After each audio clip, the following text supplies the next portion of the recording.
D'un point de vue environnemental, d'une part, il y a tout intérêt à utiliser n'importe quel écomatériau biosourcé, et en particulier le chanvre, mais il y en a d'autres.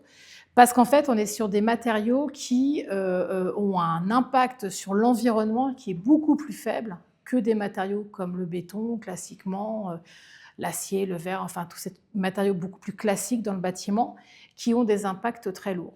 Ça, c'est la première chose en termes d'impact, mais c'est aussi en termes de poids, parce qu'en fait, c'est des matériaux qui sont légers et donc ça a un impact quand même sur les questions techniques des constructions de réhabilitation et aussi parce que si on travaille bien, l'approvisionnement de ces matériaux peuvent se faire de manière beaucoup plus maîtrisée.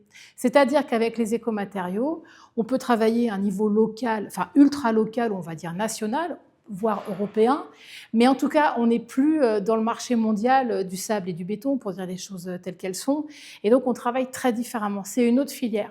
C'est déjà le débat qu'on a eu sur l'utilisation d'une partie du bois, mais on voit qu'aujourd'hui, le chanvre amène d'autres qualités et notamment sur de l'utilisation alors du chanvre projeté parfois avec du béton, notamment sur des programmes où on a besoin d'avoir des filières très locales. Et donc, y compris, il y a des collectivités aujourd'hui qui nous demandent de voir comment est-ce que notre carnet de commandes peut aider localement l'économie d'un territoire.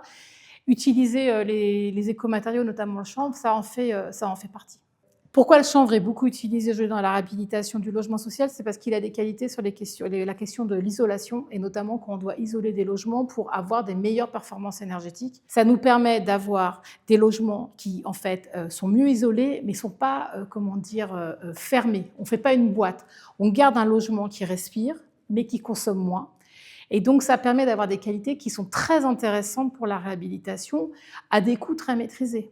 Donc c'est aussi pour ça qu'aujourd'hui, c'est intéressant de le valoriser. Je pense que beaucoup de personnes, en fait, connaissent mal encore la qualité, de ces écomatériaux, mais on a maintenant vraiment des programmes, qui utilisent que ça, des bailleurs qui n'utilisent que ces matériaux-là et qui commencent à vraiment montrer par la preuve, par l'exemple, l'intérêt d'une telle réhabilitation.